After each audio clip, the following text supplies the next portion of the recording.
Mavs fans, what's going on? Welcome into NBA Now from Chat Sports. Today, I'm going to be breaking down some second-round draft prospects for the Dallas Mavericks. Now, the last time the Mavs had a really good second-round pick, they got Jalen Brunson, the 33rd overall pick back in 2018. This year, the Mavs are going to have the Golden State Warriors second-round pick, which is expected to be that first pick in the second round. That means you're going to get a lot of talent that just missed the first round and falls right to the second round to choose from. If the Mavs can get a guy like Jalen Brunson in the second round of this year's draft to add on to their already young core, I think they're going to find some pieces they really like. Now, this past year, Jalen Brunson had a really good season, 8.2 points per game, 3 assists, 2 boards, nearly 36% from three. And if you can get that kind of production out of a second round pick, you take that every single day. So what I want to do on today's show is break down 5 different prospects that could make some sense, that could produce at a Jalen Brunson type level in the second round. But before I get into those prospects, I got to tell you about our friends over at Pro Flowers. They're hooking you guys up with some great deals this Mother's Day. When you go to chatsports.com/mom, you get 15% off all flowers and gifts for all the moms in your life, whether it's a sister, it's your mom, it's your wife, whoever it may be. Go save some money. Use our friends over at Pro Flowers. Again, that's chatsports.com/mom. And heads up, Mother's Day is on Sunday. Make sure you do not forget about that. Now, let's talk about it. But before I get into it, I want to know from you guys, who do you want the Mavs to take in the second round of this year's draft? There's going to be a lot of guys that I mentioned today. There's going to be a lot of guys that I don't mention today. And I want to know from you guys who you want to see on the Mavs draft board for the second round. One guy I like a lot is Vernon Carey Jr. out of Duke. Now, here's the thing. I expect this kid to go in the first round, but I think it'll be a late first round pick. I've seen him on some draft boards as low as the early 40s. I don't think that should happen. I think he's way too talented for that. He is a true big man. He is built like a big man for the modern day NBA. He's extremely mobile at his size. He has the ability to become a stretch 5 in the NBA one day. Not quite there yet, but he's got a good looking shot. Now, a question mark I do have is he a power forward or is he a center? Now, at Duke, he was a center and he was putting up big numbers. 17.8 points per game. He was pulling down nearly 9 rebounds and blocking 1.6 shots per game. The three-point percentage, like I said, 38%, but he wasn't taking a whole lot at Duke. I think he might be taking more once he gets to the NBA level. The reason I like him for Dallas is because they do have some bigs. They've got Dwight Powell, Boban Marjanovic, Porzingis, and Maxi Kleber. But here's the deal. Dwight Powell tore his Achilles. Who knows what he's going to be like? Boban Marjanovic is either 100% amazing or he's just not productive at all. And then, of course, you have KP and Maxi. They're your power forward and center as well. I think Vernon Carey Jr. could make a lot of sense for Dallas in the second round, but they might have to trade up to get him. And if that's the case, do you want the Mavs to trade up in the draft? Type Y for yes, type N for no. Now, what they could do is package their first round pick and that Golden State second round pick together and move up higher in the draft. Would you like to see it? Let me know in the comment section. Let's talk about a wing, Jordan Norah. Now, out of Louisville, a kid who can really play either forward position, small forward or power forward. But the thing he does the best is that he spaces the floor. Not only could he shoot it well from three-point range in the college level, he shot it from NBA range at the collegiate level. I mean, this kid was knocking down shots from 30-plus feet. He's got a great-looking shot. I think it's going to translate really well to the NBA.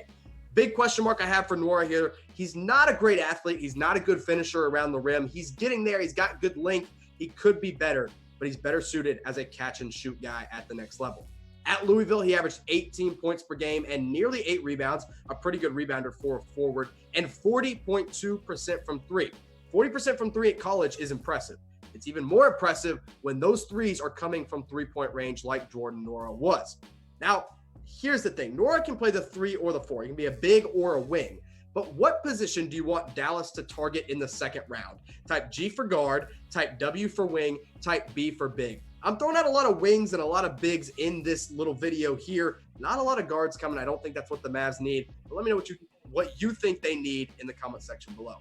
Let's talk about one of the guys with the best names in the draft is Precious Atua out of Memphis. This kid is high energy, high athleticism all the time. He is a freak athlete, and he is an incredible shot blocker because of it. Now, he's a little slim for a 4 or a 5, but that is the position I expect him to play. I really, really like this kid. I think he could be great in the pick and roll, especially in Rick Carlisle's system. Now, the thing he's not great at is he doesn't have a great jump shot quite yet. He should be able to extend his range out to the mid-range at least, but it's just not there. Right now, he really relies on that athleticism, on that high motor, on that high energy to really take him to the next level. But every single night, he was a double threat. 16 points per game and 11 boards over at Memphis, and he's blocking nearly 2 shots per game as well.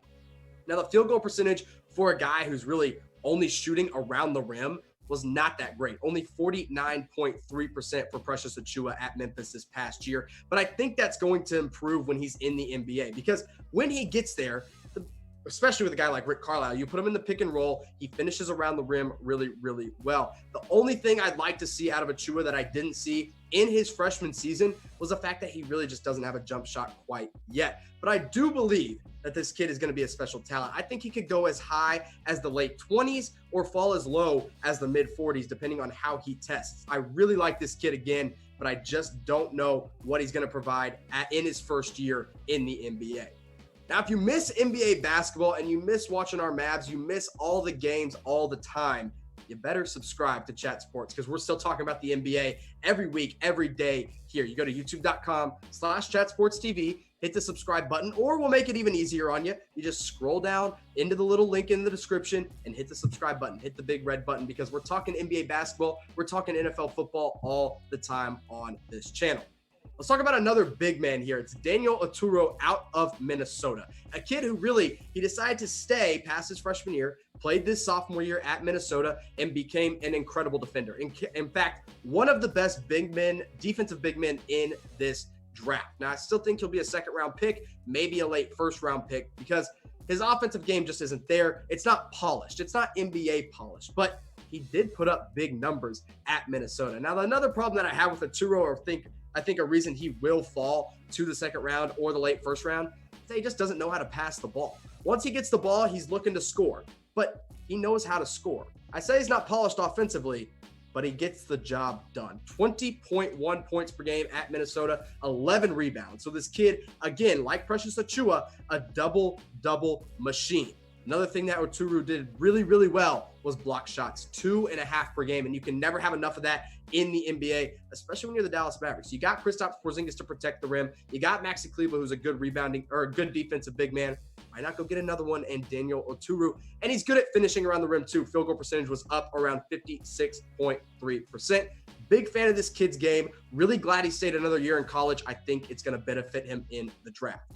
Now, before I get on to one more guy I talk about here, I got to remind you to go check out our friends over at Pro Flowers. Chatsports.com/mom. It's going to get you all the deals, all the money to save before Mother's Day creeps up on you on Sunday. So go make sure you check out that link. Get 15% off all flowers and little gifts from our friends over at Pro Flowers. They're doing a great deal. Chatsports.com/mom. Don't forget, Mother's Day is coming up. I almost forgot, but luckily they reminded me. Now, let's talk about one more guy here, Desmond Bane out of TCU. You get a kid who's from the Fort Worth area, from the DFW area. Why not bring him into Dallas and make him a Maverick next to Luka Doncic, next to Kristaps Porzingis? The best thing about Desmond Bane, and the reason he's going to get drafted, is he can score from anywhere on the floor, whether it's the three-point range, whether it's in the mid-range, whether it's at the rim. The kid knows how to get the job done. Now, he is an older guy. He's a senior, so he has a high basketball IQ on the defensive end. He's got a good motor, too. You're never going to have to question whether this kid's going to give 110% because he does that every single night he's on the floor.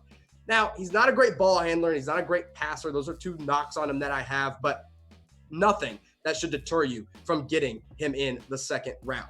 This year at TCU, he put up 16.6 points per game and pulled down nearly 6 rebounds, which is really good for a guard. 3.9 assists. I say he's not a great passer. He's not. It's because he just made passes to the right guy at the right time. But the best thing, the bread and butter in Desmond Bane's game, 44.2% from 3. I think that's where he's going to really excel at the next level, is being a catch-and-shoot shooting guard. A lot like Klay Thompson a little bit in that area. But with a guy like Luka Doncic passing to you, that three-point percentage is going to skyrocket.